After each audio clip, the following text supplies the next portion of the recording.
Hello दोस्तों, तो कैसे हैं आप लोग। आई होप कि आप सब बढ़िया होंगे। तो एक बार मैं फिर हाजिर हूँ अपने सफर को आगे बढ़ाने के लिए। तो आज की क्लास स्टार्ट होने से पहले मस्त होके बैठेगा, चौड़े होके बैठेगा, स्टेज फ्री होके बैठेगा, क्योंकि एक बार फिर तुम्हारे भाई की क्लास है। तो दोस्तों, आज का जो हमारा टॉपिक होने वाला है, आज का जो हमारा एजेंडा होने वाला है वो क्या है। आज हम लोग क्या पढ़ेंगे, न्यूरल सिस्टम के बारे में। जो एनिमल का जो न्यूरल सिस्टम होता है उसे डिटेल में डिस्कस करेंगे।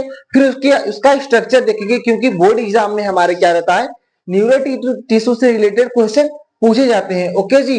तो चलिए अपना समय जाया ना करते हुए अपने इस टॉपिक को शुरू करने से पहले आप लोग ये पहले समझिए कि जो हमारा न्यूरल सिस्टम होता है, जो एनिमल का जो जंतु तंत्रिका तंत्र जिसे हम लोग बोलते हैं, एनिमल का जो न्यूरल सिस्टम है वो कैसे कार्य करता है और इसकी विशेषता क्या है और ये कहाँ पाया जाता है। देखिए, जैसे मान लीजिए मैं यहाँ पे खड़ा हूँ, तो मेरा जो ये पूरा ब्रेन है हेड का, इसमें 3 प्रकार के ब्रेन पाए जाते हैं। मैं आगे इसको आपको बताऊंगा, ठीक है। तो अभी आप पहले इतना समझिए कि ये जो हमारा ब्रेन है, इसके जो पीछे की साइड है, जो पीछे की साइड सेंटर में, ठीक है, सेंटर में हमारा जो क्या रहता है, न्यूरल तंत्रिका तंत्र रहता है। उसी से हमारी बॉडी कंट्रोल होती है। कैसे? क्योंकि यह एक ऐसा तंत्र है, इससे जिससे जिससे क्या होता है, हमारा पूरा बॉडी क्या होता है, कंट्रोल होता है, नियंत्रण में रहता है। क्यों? जैसे मान लीजिए अभी आप खाना बना रहे हो और अचानक से अगर आप जब जल जाते हैं, तो तुरंत से हमारा न्यूरल सिस्टम मतलब क्या देता है, उसे सिग्नल देता है कि अपना हाथ जल्दी से हटाइए, क्योंकि ये जल रहा है। हमें कोई भी अपने इन्वायरमेंट में सरवाइव करने के लिए इसकी बहुत ज्यादा जरूरत होती है, और ये हमारे लिए बहुत ही इंपॉर्टेंट पार्ट होता है। ओके जी। तो चलिए इसी को डिटेल में डिस्कस करते हैं। तो चलिए शुरू करते हैं। देखिए, एनिमल का क्या है, तंत्रिका तंत्र, ठीक है। ये देखिए पहले क्या होता है, मैंने आपको बताया कि ये जो हमारा जो तंत्रिका तंत्र है, ये क्या है, यह एक ऐसा तंत्र है जिससे हमारी पूरी बॉडी क्या रहती है, नियंत्रण में रहती है, कंट्रोल में रहती है। ओके जी। इसके क्या होते हैं, 2 पार्ट होते हैं। देखिए, पहला होता है केंद्रीय तंत्रिका तंत्र, दूसरा परिधि तंत्रिका तंत्र। ये क्या होता है ये समझिए। मैंने क्या बताया कि जो हमारे पीछे की साइड जो बैक सेंटर पे रहता है, सेंट्रल, ठीक है, जो हमारा सेंटर पे रहता है, जो सेंटर है पूरा, इसे हम लोग क्या बोलते हैं, सेंट्रल नर्वस सिस्टम। इसीलिए यहाँ पे क्या लिखा गया है, CNS, मतलब सेंट्रल नर्वस सिस्टम, जिसे हम लोग क्या बोल रहे हैं हिंदी में, केंद्रीय तंत्रिका तंत्र। और जो दूसरा हमारा परिधि तंत्रिका तंत्र होता है, अभी मैं ये भी बताऊंगा आपको कि ये क्या होता है। इसे हम लोग PNS बोलते हैं, मतलब पेरिफेरल नर्वस सिस्टम, जिसे हिंदी में हम लोग परिधि तंत्रिका तंत्र बोलते हैं। जैसे मान लीजिए ये क्या है, हमारा एक प्रकार का ह्यूमन है, ठीक है। मुझे बनाना तो नहीं आता, बस आप लोग ऐसे समझिए कि ये हमारा एक क्या है, ह्यूमन है, ठीक है। इसके जो बैक साइड, यहाँ पे जो हमारा जो बैक साइड, यहाँ पे मान लीजिए हमारा ब्रेन है, ठीक है। इस यहीं से ब्रेन से निकला रहता है हमारा नर्वस सिस्टम, ठीक है, कुछ इस प्रकार से निकला रहता है, ठीक है जी। इसकी संरचना अगर आप लोग देखेंगे तो ऐसे ही रहेगा, ठीक है। इतना समझिए।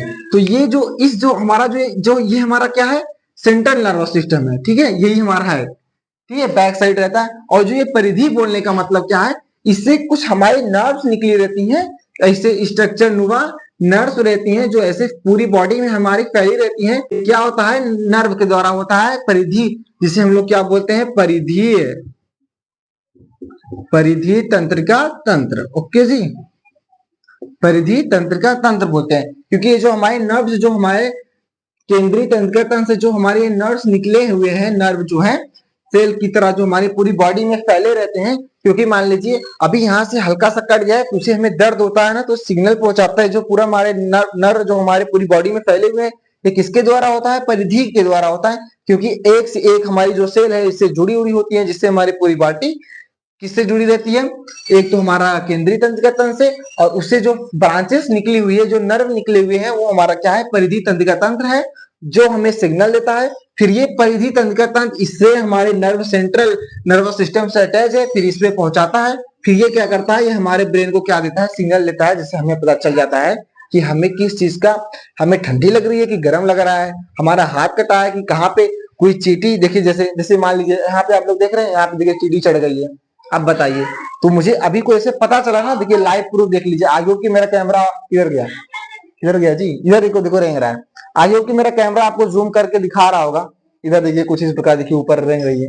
हमें पता कैसे चला, ये हमारा जब ये चींटी यहाँ पे चढ़ी होगी, मैं तो पढ़ा रहा था, मेरा दिमाग तो यहाँ पे था, लेकिन जब मुझे ऐसा फील हुआ कि मेरे मेरे ऊपर कोई चींटी जैसे चढ़ रही है, रेंग रही है, तो उसने पहले हमें क्या दिया, ये जो हमारी नर्व सेल थी जिसे हम लोग परिधि सेल बोला, ये पहले हमारे किसको दी, सेंट्रल नर्वस सिस्टम को सिग्नल दी, फिर ये इससे जो हमारी सेल जो अटैच थी ये हमारे क्या गई, ब्रेन को हमारे सिग्नल दी कि हाँ नीतीश भैया कोई तो है जो आपकी बॉडी पे रेंग रहा है विदाउट आपके परमिशन के।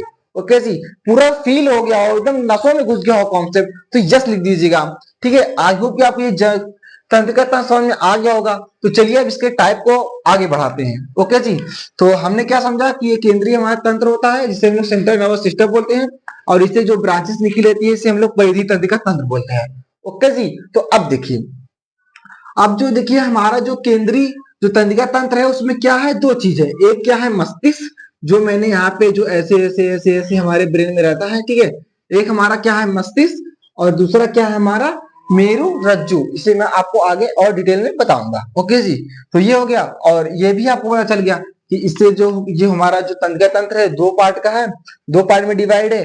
एक क्या है हमारा सेंट्रल नर्वस सिस्टम और दूसरा है पेरिफेरल नर्वस सिस्टम जिसे हम तंत्रिका तंत्र और परिधि तंत्रिका तंत्र बोल रहे हैं। इसमें हमारे दो प्रकार दिया है, पहला हमारा दिया है मस्तिष्क, दूसरा हमारा दिया है मेरु रज्जु। ये जो हमारा मस्तिष्क है इसका ही एक पार्ट क्या है, मेरु रज्जु है। ओके जी, तो अब देखिए हम इसको साइंस की भाषा में जो हमारा तंत्रिका तंत्र है उसकी डिफिनेशन कैसे लिखेंगे, देखिए उसी को बताया गया है कि तंत्रिका तंत्र एक जंतु के शरीर का हिस्सा होता है, पार्ट होता है, जो उसके क्या करता है, व्यवहार तथा समन्वय को क्या करता है, प्रदर्शित करता है।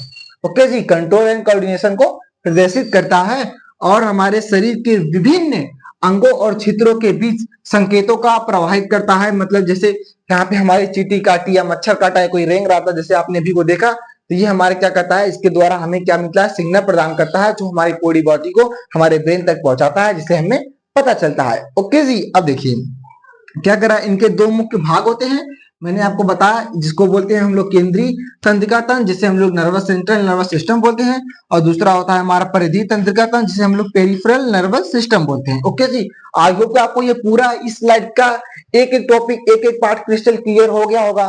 तो अब हम लोग आगे चलते हैं, जो हमने ये नर्व सेल बनाया था अभी को तंत्रिका तंत्र, इसको अच्छे से डिटेल में समझते हैं। तो चलिए शुरू करते हैं, और हाँ आप लोग इसे भी नोट करते जाइए, जो केंद्रीय तंत्रिका तंत्र है और जो क्या है परिधि तंत्रिका तंत्र, इसमें क्या है, इसमें मस्तिष्क और क्या कहते हैं मेरुरज्जु होते हैं जिसे हम लोग स्पाइनल कॉर्ड भी बोलते हैं। ओके जी, ये देखिए इसमें दोनों चीजें हैं। और परिधि तंत्रिका तंत्र में मैंने बताया जो नर्व निकले रहते हैं पूरी बॉडी में फैले रहते हैं।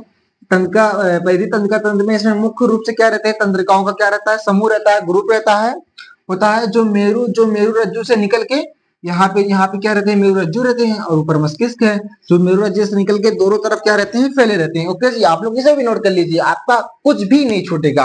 ओके जी, तो चलिए अब आगे चलते। तो अब देखिए, अब हम लोग आगे चलते हैं न्यूरॉन को, इसका जो सेल है इसकी जो संरचना है, ये बोर्ड एग्जाम के लिए मैं आपको बता देता हूँ, ये 2000 UP board, UP and Bihar board, ठीक है, यूपी बोर्ड बिहार बोर्ड 2026 के लिए मोस्ट इंपॉर्टेंट है। लिख के रख लीजिए, very very important, very very important है कि बोर्ड एग्जाम में इसका जो फिगर का जो ये फिगर है, ठीक है, ये बोर्ड एग्जाम में हर साल पूछा जाता है।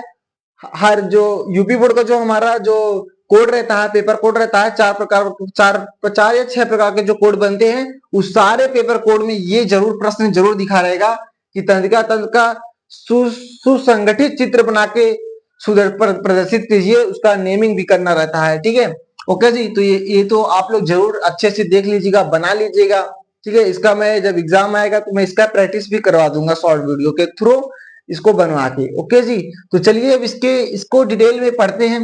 इसमें क्या है कि इसमें जो हमारा रहता है कि इससे पहले मैंने आपको बताया अभी तक नर्व सेल क्या होता है। तो अब देखिए जो हमारी जो तंत्रिका तंत्र है इसका मेन उद्देश्य क्या रहता है, ये क्या रहता है, संदेशों का क्या करता है, ये संदेशों का क्या करता है, संवहन करता है। क्या करता है, संदेशों का वहन करता है, वहन करता है। क्योंकि ये संदेशों को क्या करता है, वहन करता है, क्योंकि जो हमारी मेरुरज्जु रहता है, जो मस्तिष्क के अंदर जो मेरुरज्जु रहता है, जो नर्व सेल होती है, इसे जब संदेश देती हैं तो ये जो हमारा नर्व सेल रहता है ये हमारे ब्रेन को क्या देता है, सिग्नल कर देता है, संदेश देता है उसके प्रति अगेंस्ट कोई कार्य करने के लिए। ओके जी, और मैं आपको बता दूं कि एक तो हो गया संदेशों का वहन करता है, और दूसरी बात इसमें क्या रहती है ये हमारा जो इसको जो ये जो स्ट्रक्चर है, इसको जो बीज का जो इसे हम लोग क्या बोला, इसको हमने कोशिका काय बोला, जो इसके अंदर क्या भरा रहता है, मैट्रिक्स भरा रहता है। और इसको जी इसके जो बीज के ऊपर जो गोला सा बना है, ये हमारा क्या है, केंद्रक है, न्यूक्लियस रहता है। और इसको जो साइड में रहे, जो इसका नर्व सेल जो रहता है वो रहता है धुम्बिका, इसको बोलते हैं। और ध्यान दीजिएगा, ये जो बनाया है एक्सॉन, जिसे हम लोग तंत्रिकाक्ष बोलते हैं, और ये तंत्रिकाक्ष का क्या रहता है, अंतिम सिरा रहता है। ओके जी, जो ये हमारा एक्सॉन रहता है, ये किसका बना रहता है, इसके ऊपर जो कवरिंग रहती है वो माइलिन शीट की कवरिंग रहती है, और एक काइटिन का बना रहता है। किसका बना रहता है, काइटिन का बना रहता है। ओके जी, कोई बताएगा नहीं, लेकिन आपको इतना डिटेल में जाने की जरूरत नहीं है, आपके जानकारी के लिए मैंने इतना बता दिया। ओके जी, अब देखिए, तो ये आपको पूरा, आई होप कि आपको पूरा ये ओवरऑल समझ में आ गया होगा। इसका कार्य तो मैंने इससे पहले ही बता दिया था, बस आप लोग इतना ध्यान दीजिए कि संदेशों का क्या रहता है, कोई भी दिक्कत, जैसे हमारे यहाँ पे चीटी चल रही थी, तो ये हमारा क्या कहता है, मेरुरज्जु के द्वारा ये हमें क्या देता है, सिग्नल देता है। और हाँ, ऐसी नहीं, इससे जो अटैच, जो एक और जो नर्व सेल रहेगी, जो जो अटैच रहती है, वो किसके द्वारा अटैच रहती है, सिनेप्स के द्वारा, सिनेप्स जिसे बोलते हैं, ठीक है, सिनेप्स के द्वारा अटैच रहती है। जैसे मान लीजिए यहाँ पे कोई और एक कोई अस्थि मेरुरज्जु वगैरह है, जो ये अटैचिंग करता है, ये जो बीच में जो गैप है, इसको जो कनेक्ट करता है दो कोशिकाओं को। जैसे मान लीजिए ये हमारा क्या है, तंत्र का तंत्र है, इससे जो ब्रांचेस निकली है, ये जो जो जोड़ने का कार्य करता है, उसकी जो बीच गैपिंग रहती है, किसके द्वारा होता है, सिनेप्स के द्वारा होता है। ओके जी, आई होप कि आपको ये पूरा वर्ड समझ में आ गया होगा। तो अब देखिए, जो हमारा इस स्लाइड का लास्ट टॉपिक क्या है, प्रतिवर्ती क्रिया है। मैंने आपको इससे पहले ही बता दिया था, जो हमारा प्रतिवर्ती क्रिया क्या होती है। जैसे मान लीजिए हम जब कोई भी कार्य करते हैं, जब सडनली कोई हमारा कार्य होता है, वो तो प्रत्यावर्ती क्रिया था। इसमें क्या होता है, जो उद्दीपन रहता है, उद्दीपन बोलने का अच्छा मतलब है कि जो हमारा छुई में रहता है, जब उसको हम लोग टच करते हैं, तो वो उसके प्रति क्या करता है, उद्दीपन क्रिया करता है। कि वो क्या होता है कि उसे ऐसा महसूस होता है कि आपके आ गया, खतरा आ गया है, तो वो शर्मा जाता है, शर्माता नहीं है, वो अपने सेफ्टी के लिए क्या करता है, उसको क्या करता है, अपनी पत्तियों को ऐसे रहती है, अपनी पत्तियों को ऐसे सिकोड़ लेता है। उसके इसका मतलब क्या हुआ, वो उसके प्रति क्या देता है, उद्दीपन देता है। उद्दीपन के प्रति की गई अनुक्रिया को ही हम लोग क्या बोलते हैं, प्रत्यावर्ती क्रियाएं बोलते हैं। तो वो तो हमारा उद्दीपन हो गया, और इसके द्वारा जो की गई हमारी जो अनुक्रिया रहेगी, इसके प्रति जो हमारा किया गया कार्य रहेगा, वही हमारा क्या रहता है, प्रतिवर्ती क्रियाएं रहती है। जैसे जैसे मान लीजिए चूहे को देखकर बिल्ली का झपट्टा मारना। जैसे मान लीजिए ऐसे ऐसे चूही बिल्ली ऐसे बैठी थी, अब ऐसे चूहा जा रहा, तुरंत झपट्टा मार लेगी खाने के लिए, तो ये हमारा क्या हो गया, प्रतिवर्ती क्रिया होगी। तो हम लोग यहाँ पे क्या लिख सकते हैं, चूहे को देखकर बिल्ली का झपट्टा मारना,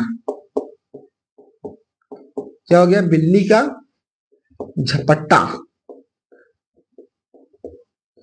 झपट्टा मारना, ये हमारा क्या हो गया, एग्जाम्पल हो गया। ओके जी, आई होप कि आपको ये पूरा ओवरऑल समझ में आ गया होगा। यहां तक समझ में आ गया हो, वीडियो को लाइक करके चैनल को सब्सक्राइब कर दीजिएगा, अपने दोस्तों को बस शेयर जरूर कीजिएगा। तो आज के लिए इतना ही, कल मिलते हैं एक और खतरनाक और तबाही लेक्चर साथ। तो कल के लिए मस्त होके बैठिएगा, चौड़े होके बैठिएगा, स्ट्रेस फ्री होके बैठिएगा, क्योंकि तुम्हारा भाई कल फिर आएगा एक और तबाही लेक्चर। तब तक के लिए अपना ख्याल रखिए। थैंक